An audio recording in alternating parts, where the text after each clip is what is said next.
ਜੀ ਵੇਖਣ ਤੇ ਸੁਣਨ ਵਾਲੇ ਭਰਾਵਾਂ ਨੂੰ ਅਸਲਾਮ ਅਲੈਕੁਮ। ਸਾਡੇ ਚੈਨਲ ਦਾ ਨਾਮ ਹੈ ਸਿੰਧੂ ਗੋਟ ਫਾਰਮ। ਉਮੀਦ ਕਰਨਾ ਮੇਰੇ ਸਾਰੇ ਦੋਸਤ ਬਾਪ ਠੀਕ ਹੋਣਗੇ। ਅੱਜ ਦੀ ਜਿਹੜੀ ਸਾਡੀ ਵੀਡੀਓ ਹੈ ਉਹਦਾ ਮਕਸਦ ਹੈ ਕਿ ਜਿਹੜੇ ਜਾਨਵਰਾਂ ਦੇ ਜਿਸਮ ਤੋਂ ਬਾਲ ਗਿਰਨਾ ਸ਼ੁਰੂ ਹੋ ਜਾਂਦੇ ਨੇ ਜਾਂ ਜਿਸਮ ਦੇ ਕਿਸੇ ਹਿੱਸੇ ਦੇ ਉੱਪਰ ਖੁਸ਼ਕੀ ਆ ਜਾਂਦੀ ਹੈ, ਉੱਥੇ ਬਾਲ ਝੜ ਜਾਂਦੇ ਨੇ, ਖਾਰਿਸ਼ ਹੋ ਜਾਂਦੀ ਹੈ। ਇਹਦੇ ਉੱਪਰ ਕਾਫੀ ਦੋਸਤਾਂ ਦੇ ਸਵਾਲ ਆਏ ਸਨ ਕਿ ਯਾਰ ਸਾਡੀਆਂ ਬੱਕਰੀਆਂ ਦੇ ਬਾਲ ਬਹੁਤ ਜ਼ਿਆਦਾ ਗਿਰਦੇ ਨੇ। ਇੱਕ ਨੰਬਰ ਹੈ।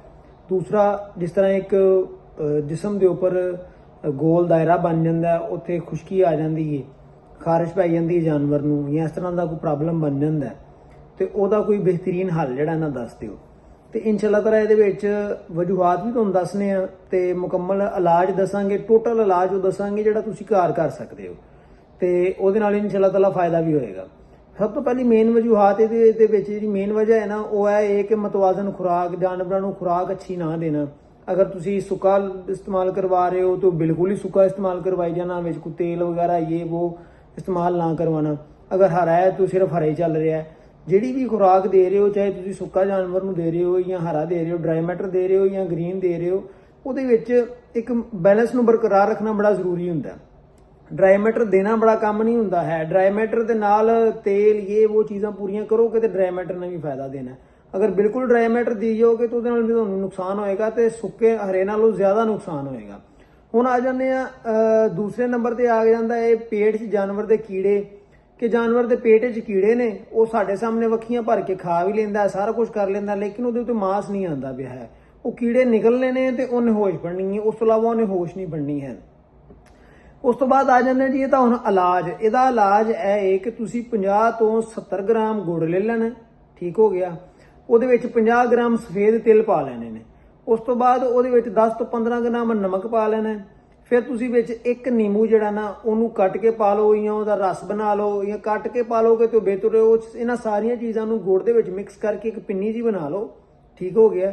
ਉਹ ਗ੍ਰੈਂਡ ਕਰ ਲਓ ਜਾਂ ਜਿਵੇਂ ਵੀ ਤੁਸੀਂ ਕਰ ਸਕਦੇ ਹੋ। ਰਸ ਦੇਣਾ ਰਸ ਦੇ ਲਓ, ਅਗਰ ਰਸ ਦੇਣਾ ਤੇ 2 ਨਿੰਬੂਆਂ ਦਾ ਰਸ ਕਰ ਲਓ, ਅਗਰ ਸਾਬਤ ਨਿੰਬੂ ਦੇਣਾ ਤੇ ਨਿੰਬੂ ਜਿਹੜਾ ਉਹਦੇ ਵਿੱਚ ਗ੍ਰੈਂਡ ਕਰ ਲਓ। ਗ੍ਰੈਂਡ ਕਰਕੇ ਗੁੜ ਪਾ ਕੇ ਉਹਨੂੰ ਕੁੱਟ ਕੇ ਪਿੰਨੀ ਬਣਾ ਕੇ ਹਫ਼ਤੇ ਦੇ ਵਿੱਚ ਤਕਰੀਬਨ ਤੁਸੀਂ 2 ਤੋਂ 3 ਦਫਾ ਸਿਰਫ ਪੀਣੀ ਦੇਣੀ ਹੈ। ਖਿਆਲ ਇਹ ਕਰਨਾ ਹੈ ਕਿ ਲੀਮੂ ਜ਼ਿਆਦਾ ਨਾ ਹੋਣ। ਇਹ ਅਗਰ ਲੀਮੂ ਜ਼ਿਆਦਾ ਹੋ ਜਾਣਗੇ ਤਾਂ ਤਜ਼ਾਬੀਅਤ ਦਾ ਬਾਇਸ ਬਣਨਗੇ, ਠੀਕ ਹੋ ਗਿਆ। ਉਸ ਤੋਂ ਬਾਅਦ ਆ ਜਾਂਦਾ ਹੈ ਕਿ ਇਹ ਹੋ ਗਿਆ, ਇਹਦੇ ਨਾਲ ਇਨਸ਼ਾਅੱਲਾ ਤਾਲਾ ਜਿਹੜੇ ਅੰਦਰ ਜਾਨਵਰ ਦੇ ਖੁਸ਼ਕੀ ਹੋਏਗੀ ਨਾ, ਉਹਨੂੰ ਵੀ ਕੰਮ ਕਰੋਗੇ ਤੁਸੀਂ ਤੇ ਉਹਨੂੰ એનર્ਜੀ ਵੀ ਮਿਲੇਗੀ। ਦੂਸਰੇ ਨੰਬਰ ਤੇ ਆ ਜਾਂਦਾ ਹੈ, ਤੁਸੀਂ ਅਗਰ ਤੁਹਾਡੇ ਜਾਨਵਰ ਨੂੰ ਕਮਜ਼ੋਰੀ ਜ਼ਿਆਦਾ ਹੈ, ਠੀਕ ਹੋ ਗਿਆ, कमजोरी है, बाल झड़ते हैं, खुश्की वगैरह नहीं है, सिर्फ और सिर्फ कमजोरी है, तो तुसी करना की है, एक 100 ग्राम गुड़ ले लेना, ਉਹਦੇ ਵਿੱਚ 100 ग्राम ही तुसी सफेद तिल ले लेने ने ਤੇ 50 ग्राम अलसी ले लेनी है। ਇਹਨਾਂ ਤਿੰਨਾਂ ਚੀਜ਼ਾਂ ਨੂੰ ਤੁਸੀਂ ਕੁੱਟ ਲੈਣਾ ਹੈ। ਕੁੱਟ ਕੇ ਹਫਤੇ ਦੇ ਵਿੱਚ 4 ਦਫਾ ਇੱਕ ਪਿੰਨੀ ਬਣਾ ਕੇ ਦੇਣੀ ਹੈ ਇਹਨਾਂ ਤਿੰਨਾਂ ਚੀਜ਼ਾਂ ਦੀ। ਉਹਦੇ ਨਾਲ ਇਨਸ਼ਾਅੱਲਾ ਤਾਲਾ 2 ਤੋਂ 3 ਹਫਤੇ ਕਰਨ ਦੇ ਨਾਲ ਤੁਹਾਡੀ ਬੱਕਰੀ ਦੇ ਉੱਤੇ ਰੌਣਕ ਆਣੀ ਸ਼ੁਰੂ ਹੋ ਜਾਏਗੀ ਔਰ ਤੁਹਾਡੀ ਬੱਕਰੀ ਦੇ ਬਾਲ ਵੀ ਗਿਰਨਾ ਬੰਦ ਹੋ ਜਾਣਗੇ ਔਰ ਅੰਦਰੋਂ ਬੱਕਰੀ ਤਰ ਹੋਏਗੀ।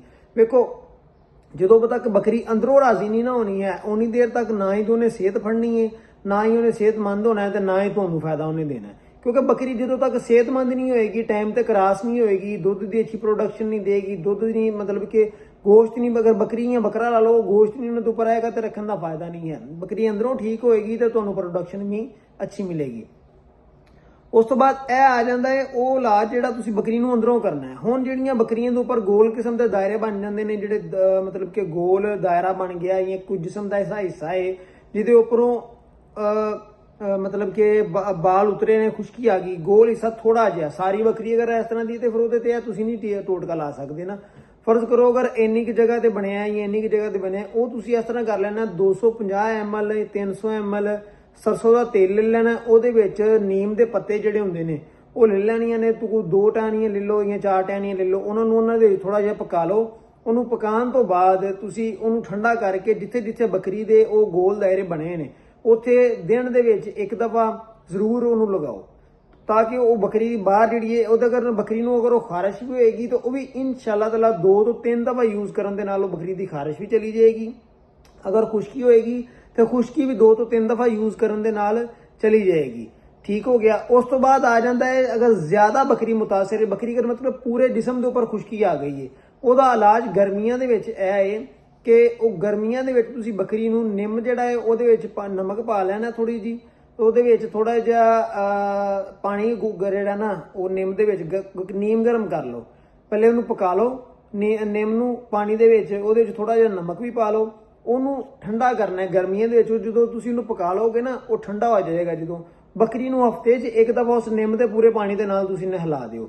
ਜਦੋਂ ਤੁਸੀਂ ਹਫਤੇ 'ਚ ਇੱਕ ਦਫਾ ਨਿੰਮ ਦੇ ਪੂਰੇ ਪਾਣੀ ਦੇ ਨਾਲ ਨਹਿਲਾ ਦਿਓਗੇ ਤੇ ਇਨਸ਼ਾਅੱਲਾ ਤਾਲਾ ਪੂਰੇ ਜਿਸਮ ਦੇ ਅਗਰ ਵੀ ਕੋਈ ਇਨਫੈਕਸ਼ਨ ਹੋਏਗਾ, ਖਾਰਸ਼, ਫੰਗਸ, ਕੋਈ ਇਸ ਤਰ੍ਹਾਂ ਦਾ ਮਾਮਲਾ ਅਗਰ ਹੋਏਗਾ ਤੇ ਇਨਸ਼ਾਅੱਲਾ ਤਾਲਾ ਤੁਹਾਡੀ ਬੱਕਰੀ 1 ਤੋਂ 2 ਵੀਕ ਦੇ ਨਾਲ ਠੀਕ ਹੋਏਗੀ। ਹੁਣ ਮੈਂ ਤੁਹਾਨੂੰ ਇਹਨਾਂ ਸਾਰੀਆਂ ਚੀਜ਼ਾਂ ਦਾ ਹੱਲ ਦੱਸ ਦਿੱਤਾ ਹੈ। ਛੋਟੇ ਜਿਹੜੇ ਮਤਲਬ ਕਿ ਧੱਬੇ ਬਣ ਜਾਂਦੇ ਨੇ ਜਿਸਮ ਦੇ ਉੱਪਰ ਉਹਨਾਂ ਦਾ ਵੀ, ਜਿਹੜੇ ਵੱਡਾ ਮਤਲਬ ਕਿ ਪੂਰੇ ਜਿਸਮ ਤੇ ਬਣ ਗਿਆ ਉਹਦਾ ਵੀ ਹੱਲ ਦੱਸ ਦਿੱਤਾ। ਹੁਣ ਇਹਨਾਂ ਚੀਜ਼ਾਂ ਨੂੰ ਤੁਸੀਂ ਕੰਟਰੋਲ ਉਦੋਂ ਕਰ ਸਕਦੇ ਹੋ। ਮੈਂ ਬਾਰਹਾ ਇਹ ਗੱਲ ਕਰ ਚੁੱਕਿਆ ਵਾਂ ਕਿ ਮੈਂ ਆਪ ਗੋਟ ਫਾਰਮਿੰਗ ਦੇ ਵਿੱਚ ਜਦੋਂ ਤੱਕ ਮੈਂ ਖੁਰਾਕ ਨੂੰ ਬਿਹਤਰ ਨਹੀਂ ਨਾ ਕੀਤਾ ਉਦੋਂ ਤੱਕ ਮੇਰੀਆਂ ਬੱਕਰੀਆਂ ਦੇ ਮਸਾਇਲ ਨਹੀਂ ਗਏ ਹੈ। ਜਦੋਂ ਖੁਰਾਕ ਨੂੰ ਬਿਹਤਰ ਕਰ ਲਿਆ, ਖੁਰਾਕ ਥੋੜੀ ਜਿਹੀ ਐਕਸਪੈਂਸਿਵ ਹੋਏਗੀ ਤੇ ਇਨਸ਼ਾਅੱਲਾ ਤਾਲਾ ਉਹਦਾ ਤੁਹਾਨੂੰ ਫਾਇਦਾ ਹੋਏਗਾ। ਤੁਹਾਡੀਆਂ ਬੱਕਰੀਆਂ ਰਿਜ਼ਲਟ ਅੱਛੇ ਦੇਣਗੀਆਂ, ਤੁਹਾਡੀਆਂ ਬੱਕਰੀਆਂ ਨੂੰ ਬਿਮਾਰੀ ਕਮ ਆਏਗੀ। ਇਸ ਤੋਂ ਖੁਰਾਕ ਅੱਛੀ ਕਰੋ। ਉਮੀਦ ਕਰਾਂਗੇ ਇਨਸ਼ਾਅੱਲਾ ਤਾਲਾ ਇਸ ਵੀਡੀਓ ਦੇ ਨਾਲ ਕਿਸੇ ਦੋਸਤਾਂ ਨੂੰ ਫਾਇਦਾ ਹੋਇਆ ਹੋਵੇਗਾ। ਜੇ ਅਗਰ ਕੋਈ ਇਸ ਤੋਂ ਇਲਾਵਾ ਕੋਈ ਮਜ਼ੀਦ ਮਾਲੂਮਾਤ ਚਾਹੀਦੀ ਨੇ ਤੇ ਮੇਰਾ ਨੰਬਰ ਜਿਹੜਾ ਹੈ ਲੱਗਾ ਹੈ ਤੇ ਉਹਦੇ ਤੁਸੀਂ ਰਾਬਤਾ ਕਰ ਸਕਦੇ ਹੋ। ਇਨਸ਼ਾਅੱਲਾ ਤਾਲਾ ਤੁਹਾਨੂੰ ਜਵਾਬ ਦੇਣ ਦੀ ਪੂਰੀ ਕੋਸ਼ਿਸ਼ ਕਰਾਂਗੇ। ਅਗਰ ਵੀਡੀਓ ਅੱਛੀ ਲੱਗੀ ਹੋਵੇ ਤੇ ਵੀਡੀਓ ਨੂੰ ਲਾਈਕ ਕਰੋ, ਚੈਨਲ ਨੂੰ ਸਬਸਕ੍ਰਾਈਬ ਕਰ ਦਿਓ ਤੇ ਕਮੈਂਟ ਸੈਕਸ਼ਨ ਵਿੱਚ ਆਪਣੀ ਰਾਏ ਦਾ ਇਜ਼ਹਾਰ ਕਰ ਸਕਦੇ ਹੋ। ਅਗਰ ਕਿਸੇ ਭਾਈ ਕੋਲ ਕੋਈ ਨਾਲੋਂ ਬਿਹਤਰ ਫਾਰਮੂਲਾ ਹੈ ਵੇ ਤੇ ਉਹ ਵੀ ਕਮੈਂਟ ਸੈਕਸ਼ਨ 'ਚ ਦੇ ਸਕਦਾ ਹੈ, ਕਿਉਂਕਿ ਸਾਡਾ ਮਕਸਦ ਹੀ ਸਿਰਫ ਔਰ ਸਿਰਫ ਇਹ ਵੇ ਕਿ ਲੋਕਾਂ ਦੀ ਰਹਿਨੁਮਾਈ ਕਰਨਾ। ਜੋ ਮੈਨੂੰ ਪਤਾ ਸੀ ਉਹ ਮੈਂ ਦੱਸ ਦਿੱਤਾ। ਜਿਹਨੂੰ ਕਿਸੇ ਨੂੰ ਮੇਰੇ ਨਾਲ ਬਿਹਤਰ ਪਤਾ ਹੈ ਉਹ ਗਰੁੱਪ ਦੇ ਥੱਲੇ ਕਮੈਂਟ ਸੈਕਸ਼ਨ 'ਚ ਆਪਣਾ ਇਜ਼ਹਾਰ ਕਰ ਸਕਦਾ ਹੈ। ਤੇ ਇਜਾਜ਼ਤ ਦਿਓ ਆਪਣੇ ਵੀਰ ਨੂੰ। ਇਨਸ਼ਾਅੱਲਾ ਤਾਲਾ ਦੁਬਾਰਾ ਇੱਕ ਹੋਰ ਵੀਡੀਓ ਲੈ ਕੇ ਤੁਹਾਡੇ ਲਈ ਹਾਜ਼ਰ ਹੋਵਾਂਗੇ। ਅੱਲਾਹ ਹਾਫਿਜ਼।